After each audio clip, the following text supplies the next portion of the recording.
Hello everyone, welcome to another LEGO video. Today we're going to be reviewing my MOC. This is going to be a Halloween themed build that I spent pretty much all of last week building, so that's why there was no upload and I'm sorry about that. Anyway, let's take a look at the build. So here on the bottom floor, as you can see, it's quite a large build.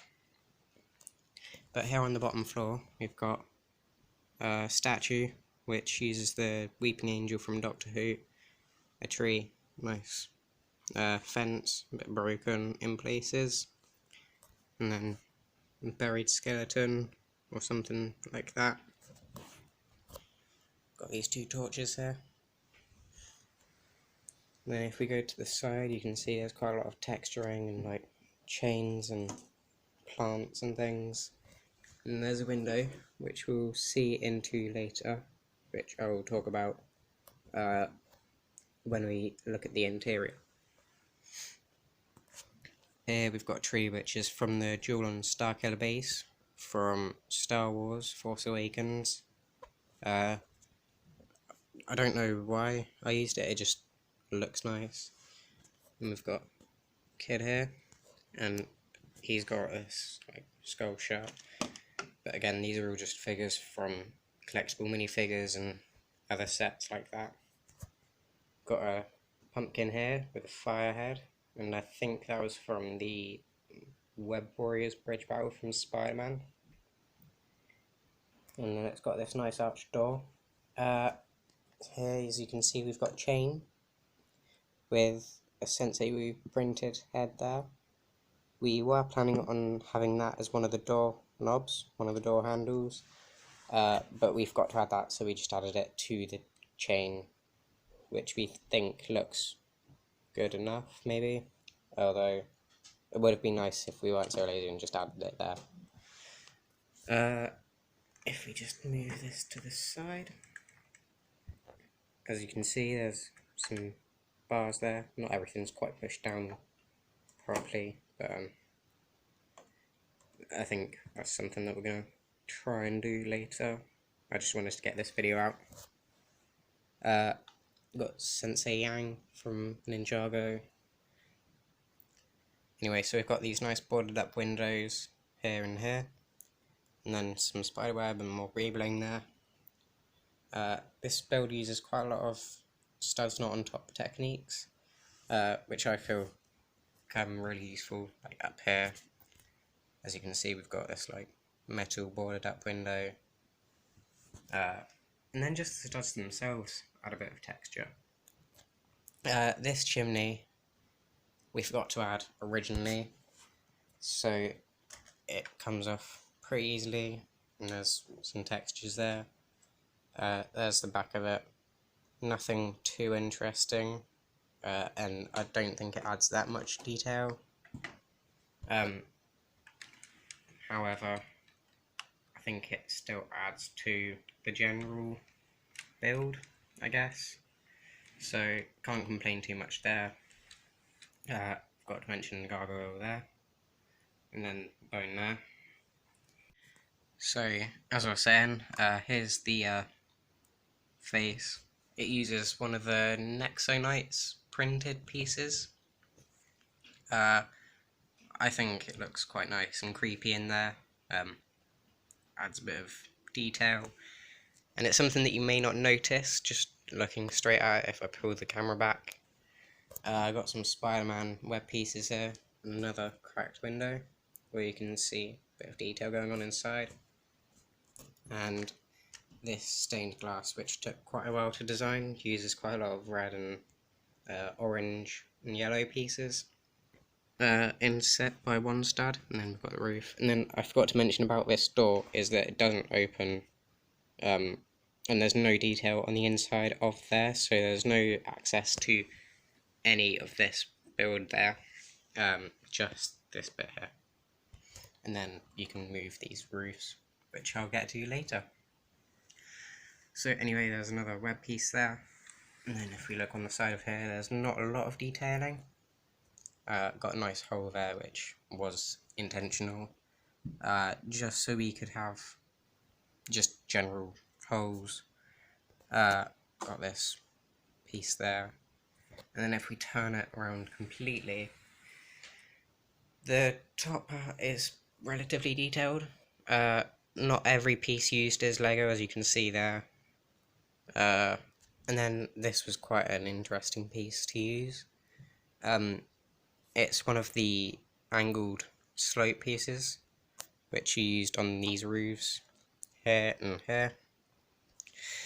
But it's facing outwards, so it looks like it's just a bit of hole or a bit of a crack.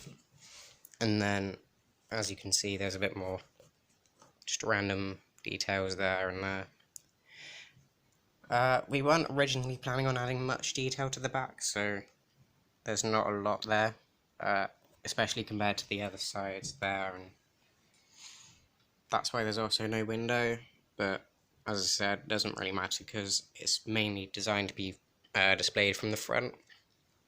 So if we turn this around one more time, this panel can move up. However, it doesn't give you a lot of access, so I'm just going to remove this here. Just some simple build techniques there, and then you can have a better look inside. I will quickly get the flash on so you can see a bit better. So here, as you can see, there's some paintings on the wall with some maps and things, random face there, and this uses quite a strange build technique where we've put some plates in between this part here, like between the studs, and they stick there relatively well. However, it's not the strongest and it's not a legal technique, so I think it looks good enough just for the wall, and it's sturdy enough. Like, it takes quite a bit of force to move it, but as you can see, we've used the bookcases from Doctor Strange's Sanctum Sanctorum, and we've got a nice table in there with some figures chained up. Just remove them, and there's some blood splatters, a mad scientist, and a better look at the inside there. This piece, I think we could have done a bit better covering up. However, I still think it looks good enough from the front. You can't see too much. If I was going to redesign this, I would have maybe covered up some of these pieces here with the studs holding the roof on, and maybe redesign this window. However, I think it looks relatively decent, so let me put the figure back in there. Overall, it looks nice and functions quite well. If you're just using it as display, I'm maybe going to try and add some lights in there soon. One more thing that I forgot to mention is there's no access to in there. I might add maybe a creepy face or something in there. However, it's not really meant to be like looked in. You can open them, but it's just not part of the design to do it on purpose. But spinning this around, this is another thing that can be moved to get a better look at the interior. However, I'm just going to put it off for the purpose of the review. There's quite a lot of skeletons, skeleton heads, and a decapitated head there. Some blood and stuff. This, I don't think we were planning on building anything in here. However, it was too late to change that after obviously deciding to build in this space. Overall, I don't think it looks too bad. I just would have maybe used something else there and maybe there. But as I said, it's just an extra hidden spooky detail. So let's move up to the very top floor. You can see there's a spiderweb and a Ghostbusters ghost there.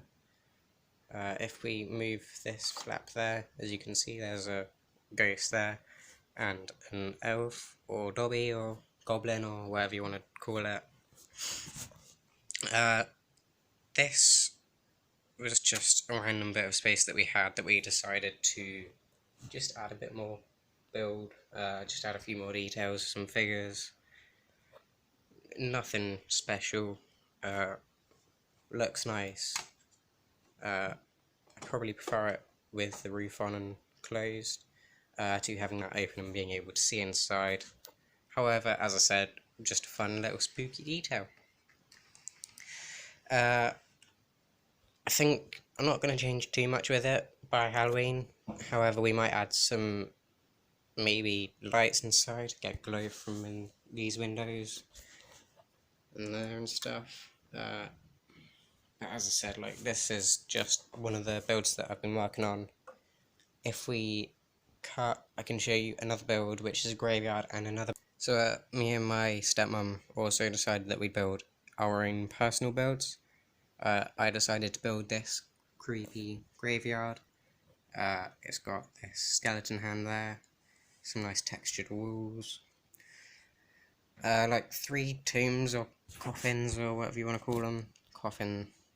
No, grave there. Don't know why I was calling them coffins. And this one is from a hidden side, so you can lift it up. However, that wasn't the design, the intention that we were using it. That gate was accidentally placed one too many forwards. This can open up, as you can see. I'm not too happy with the gate design. I think I might try and change that. And then, as you can see, the rest of it. Nice built-in tree there, which I'm quite a huge fan of. Quite like that. And then on the top of this, we used the mother box from the DC Superheroes Justice League. Just a way to add some texture. And then this as well, just another statue, just to add a bit of a creepy detail. Now, so cutting back to the haunted house, I think it looks quite nice overall.